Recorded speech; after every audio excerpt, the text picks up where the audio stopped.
नमस्कार, मी प्रतीक्षा. न्यूज मराठी 24/7 मध्ये आपलं सगळ्यांचं स्वागत आहे. तर एक नजर टाकूया आजच्या महत्त्वाच्या घडामोडींवर. कोल्हापूरच्या राजकारणासाठी संभाजी महाराजांच्या नावाची बदनामी आम्ही शिवभक्त खपवून घेणार नाही असं वक्तव्य धनंजय जाधव यांनी केलंय.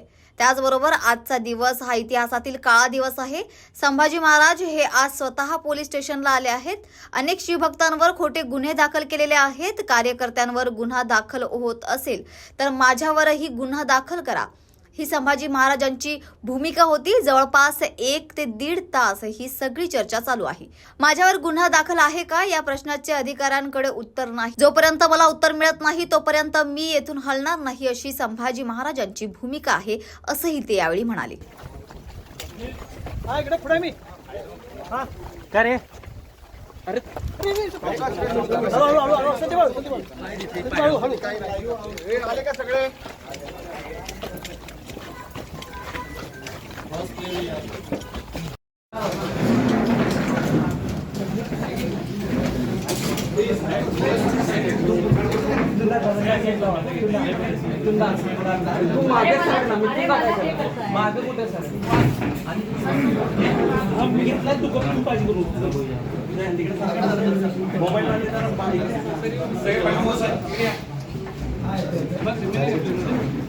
इतिहासातला काळा दिवस आज घडतोय का याची भीती शिवभक्त म्हणून आम्हाला आहे.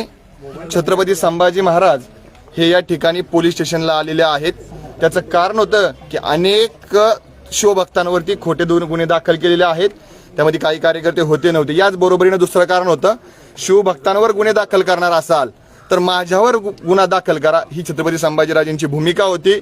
आणि तशा पद्धतीने विचारायला संभाजीराजे या ठिकाणी आले होते. जवळपास 1-1.5 तास ही सगळी चर्चा चालू आहे. संभाजीराजेंचा प्रश्न असा आहे त्यांना, जर तुम्ही त्यांच्यावर गुन्हा दाखल करताय तर माझ्यावरही गुन्हा दाखल करा, आणि माझ्यावर गुन्हा दाखल आहे का याचं उत्तर द्या. या ठिकाणी असणाऱ्या वरिष्ठ अधिकाऱ्यांकडे त्या प्रश्नाला उत्तर नसल्यामुळं छत्रपती संभाजीराजेंनी स्वतःला या पोलीस स्टेशनमध्ये त्या वरिष्ठ अधिकाऱ्यांच्या केबिनमध्ये थांबवून घेतलेला आहे. जोपर्यंत मला उत्तर मिळत नाही तोपर्यंत ते या ठिकाणावर बाहेर न पडण्याच्या बद्दल याची साशंकता आहे. परंतु हा काळा दिवस आहे, मी आपल्याला सांगतोय. त्याही पुढे जाऊन या पुरोगामित्वाच्या बुरखा जो या कोल्हापूरने पांघरलेला आहे तो पुरोगामित्वाचा आम्ही सन्मान करतो. परंतु विशाळगडावरती जर टोकाचं अतिक्रमण होत असेल आणि त्या ठिकाणी म्हणजे दहशतवादी कारवाया जर होत असतील आणि त्या ठिकाणी झालेल्या प्रक्रियेनंतर जर कोणतरी छत्रपती संभाजीराजांविषयी वेगळी भूमिका घेत असेल, संभाजीराजांवरती तिथले खासदार असतील, पालकमंत्री असतील, अनेक राजकीय नेते मंडळी जर वेगवेगळ्या पद्धतीने टीका करणार असतील तर महाराष्ट्रातला शिवभक्त तुमच्या कोल्हापूरच्या राजकारणापायी हे खपवून घेणार नाही. आणि महाराष्ट्रामध्ये शिवभक्त म्हणून आम्ही सर्वजण वेगवेगळ्या पद्धतीने या गोष्टीचा निषेध करू. धर्मवीर 2 या चित्रपटाविषयी प्रचंड उत्सुकता निर्माण झाली आहे. नुकतेच या चित्रपटाचे म्युझिक लॉन्च सुप्रसिद्ध ज्येष्ठ गायक सुरेश वाडकर यांच्या हस्ते गडकरी रंगायतन ठाणे येथे मोठ्या दिमाखात संपन्न झाले. या प्रसंगी चित्रपटाचे निर्माते, दिग्दर्शक, कलाकार, म्युझिक टीम आणि इतर मान्यवर मंडळी आवर्जून उपस्थित होते.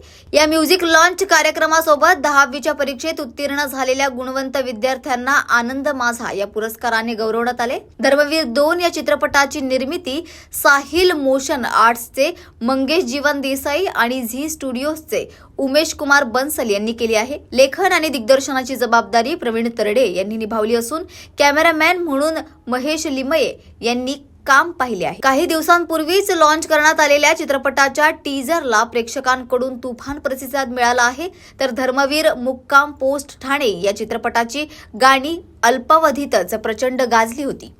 त्यामुळे आता धर्मवीर 2 चित्रपटातील गाणी पाहिल्यावर चित्रपटाचं कथानक, कलाकार याविषयी लोकांना असलेली उत्सुकता खूपच वाढली आहे. मराठी सिनेमाच्या इतिहासात पहिल्यांदाच म्युझिक लॉन्च सोहळा शालेय मुलांच्या उपस्थितीत पार पडला.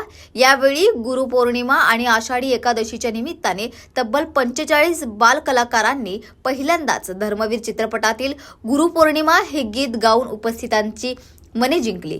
स्वर्गीय आनंद दिघे यांनी राजकारण आणि समाजकारणाचा सुंदर मेळ घातला. त्यामुळेच त्यांची प्रचंड लोकप्रियता निर्माण झाली होती. शालेय विद्यार्थ्यांसाठी सराव परीक्षा सुरू करण्याचा पहिला प्रयत्न दिघे साहेबांनी सुरू केला होता. त्यामुळेच चित्रपटाच्या म्युझिक लॉन्च सोहळ्यात गुरुपौर्णिमा गाण्याच्या सादरीकरणासह चला करू तयारी हे गाणं उपस्थितांना दाखवण्यात आले. त्याशिवाय 10वीतील परीक्षेतील उत्तम गुण मिळवलेल्या गुणवंत विद्यार्थ्यांचं आनंद माझा पुरस्कार देऊन कौतुक करण्यात आले.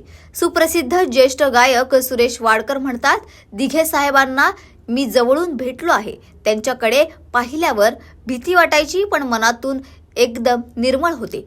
हा चित्रपट 98 आठवडे चालावा अशी मी शुभेच्छा देतो, असंही ते यावेळी म्हणाले.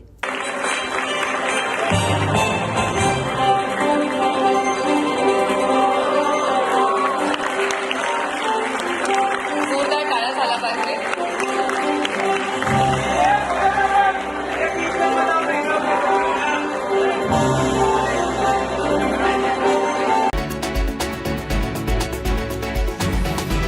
महाराष्ट्रात मराठा ओबीसी वाद सरकारने निर्माण केला आहे, कारण त्यांना वाद चिघळवायचा आहे असा आरोप नाना पटोले यांनी केलाय.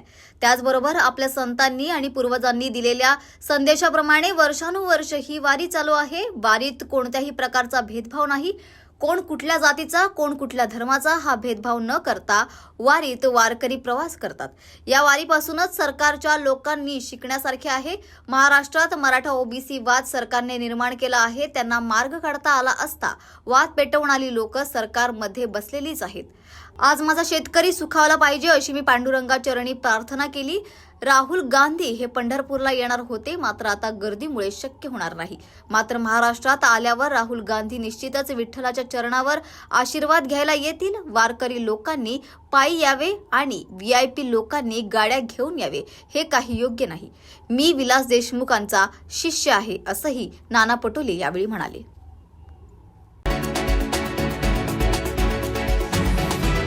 अर्जुन खोतकर, तुम्ही मलिदा सम्राट आहात. मी तुमच्यासारखा पैशांमध्ये विकून जाणारा नाही असा टोला कैलास गोरंट्याल यांनी लगावला आहे. सध्या ते एकनाथ शिंदे गटाचे आहेत. त्यांचा संबंध भारतीय जनता पार्टीशी नाही.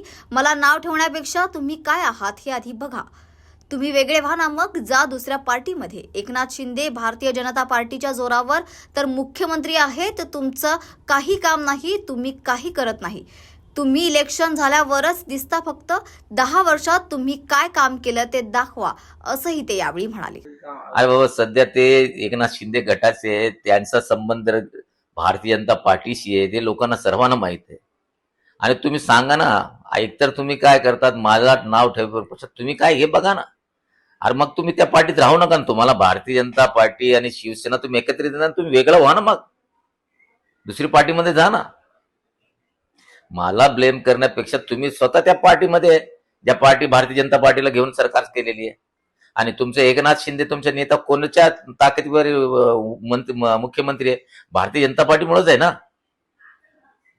हा बाकी, आणि तुम्ही तर असं आहे, तुमचा कोणताही काम नाही. तुमचं काम नाही, तुम्ही काही करत नाही. आणि तुम्ही आतापर्यंत जेवढं नारियल फोडले त्याचं आतापर्यंत कोणतंही काम नाही झालं. आता तुम्ही काजी कब्रस्तानमध्ये मी हायमॅक्स दिलेला आहे, 20-20 लाख 40 लाखचं काम केलं, आणखीन एक हायमॅक्स देणार आहे. तुम्ही कुठं कोणतं काम केलं हे दाखवा. तुमच्या त्या 20 वर्षात, तुम्ही 10 वर्ष आमदार असताना तुम्ही कोणतं काम केलं हे दाखवा ना. तुम्ही कोणतंही काम करत नाही, फक्त भपका. आणि ते इलेक्शन आला की तुम्ही दिसतात, इलेक्शन संपला की तुम्ही मुंबईला शिफ्ट होतात. लोकांमध्ये मिसळत नाही, लोकांचं काम करत नाही, नाऱ्याला फोडतात, पण कोणत्याही प्रकारचं काम होत नाही तुमच्याकडून. मला सांगा, कोणतं काम केलं तुम्ही 20 वर्षात? त्यावर्षी 10 वर्ष तुम्ही आमदार होते, सांगा ना. आता काय केलं तर मुख्यमंत्री.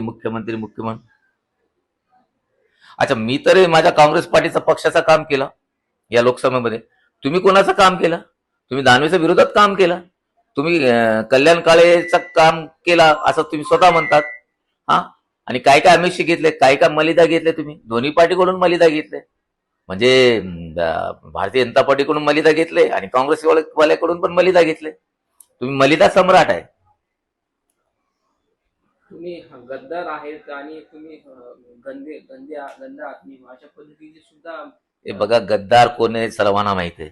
शिवसेनेची गद्दारी कोण केली? याने केली. आता 19 तारखेला माहित होईल ना, काँग्रेसचे कोण गद्दार आहे, कोण आहे, सर्वांना माहिती आहे. एक, आणि तुमचं काय, तुम्ही ईडीला घाबरून पक्ष सोडले. तुमचा पूर्ण खानदान रडतो. आणि म्हणजे तुमच्या घरात असं आहे की लहानपेक्षापासून तो 50-80 वर्षाचा म्हातारा पण रडतो. आणि तुम्ही केलं काय हे जालन्यासाठी हे सांगा ना. काम करत नाही.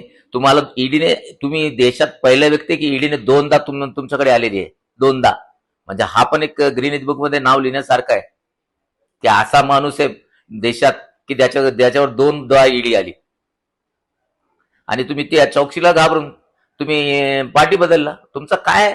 हा, गंदा कोण आहे ते मला विधानसभेत माहित पडलं ना 2024 मध्ये. पडेल तुम्हाला. आणि उभा राहा बरं का तुम्ही. हा हा, उभा राहा, माझ्या विरोधात उभा राहा. मी कितना गंदा आहे तुला मतदान माहित पडेल.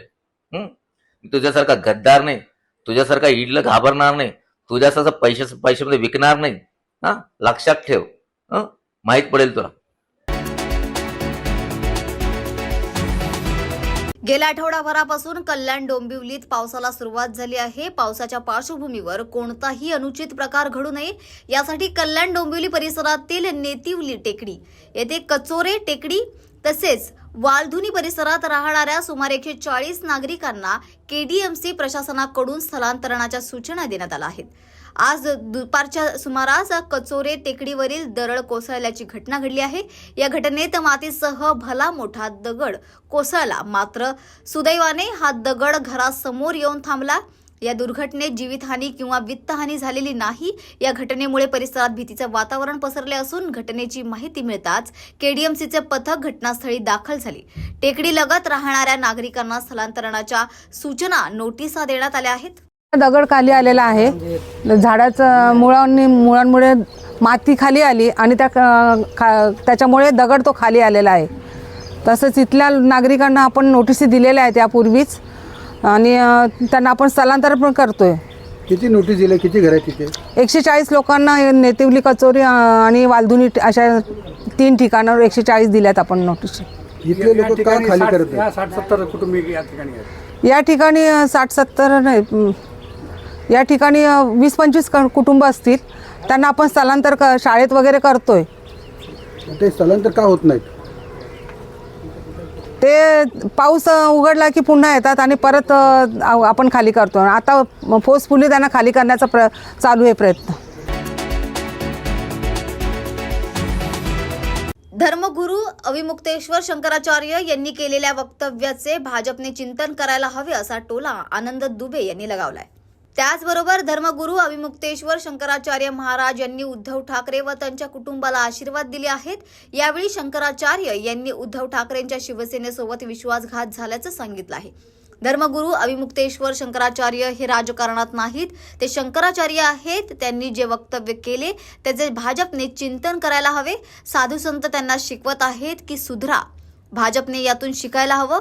आम्हाला आज धर्मगुरू अविमुक्तेश्वर शंकराचार्य यांनी आशीर्वाद दिला आहे आणि विश्वास आहे की उद्धव ठाकरे पुन्हा एकदा मुख्यमंत्री बनतील, अशी भावनाही आनंद दुबे यांनी व्यक्त केली. के पावन परिसर में आए थे आदरणीय उद्धव ठाकरे साहब और उनके परिवार समेत सभी लोगों को आशीर्वाद दिए और एक बात उन्होंने आज स्पष्ट कह दिया है कि उद्धव ठाकरे जी की शिवसेना पर एक प्रकार से अत्याचार हुआ है, उद्धव साहब के साथ विश्वासघात किया गया है और वो कोई राजनीति में नहीं है, वो कोई फिल्मी दुनिया से नहीं, वो एक साधु संत है, महात्मा है, शंकराचार्य हैं, भारत में 4 शंकराचार्य में से एक है। यदि वो ये बात कह रहे हैं तो बहुत गंभीरता से लेनी चाहिए। भारतीय जनता पार्टी को चिंतन करना चाहिए, क्यों बार बार साधु संत उनको एक प्रकार से चेतावनी दे रहे हैं या सिखा रहे हैं कि सुधर जाओ। अयोध्या में जब राम मंदिर का भव्य उद्घाटन हो रहा था तब भी शंकराचार्य वहाँ नहीं गए। तो एक प्रकार से भारतीय जनता पार्टी को सबक लेना चाहिए, लेकिन बीजेपी सबक लेती नहीं है। उन्होंने कसम खा ली है कि हम बार बार महात्माओं का अपमान करेंगे, लेकिन आज स्वामी जी ने हम सबको आशीर्वाद दिया और हमें पूरा विश्वास है कि आने वाले समय में उद्धव ठाकरे साहब एक बार पुनः मुख्यमंत्री बन के आएंगे, क्योंकि यह स्वामी जी ने कहा है। उनके वचन में बहुत ताकत होती है, साधु संतों में बड़ी शक्ति होती है, उनका आशीर्वाद जरूर फलेगा। संजय नेतृत्व में शंकराचार्य को लेकर ट्वीट किया है कि राजनीतिक का ज़्यादा है और धार्मिक का नहीं। मतलब जो सच्चाई कहे वो राजनीतिक हो जाता है। संजय निरुपम जैसे नेताओं को एक प्रकार से शर्म आनी चाहिए कि आप अपनी गंदी राजनीति के लिए शंकराचार्य पर आरोप लगा रहे हैं। शंकराचार्य जी का राजनीति से क्या लेना देना? वो तो धर्म का झंडा लेकर आगे आगे चल रहे हैं। हमारे देश के सनातन धर्म की रक्षा करने के लिए खड़े हुए हैं।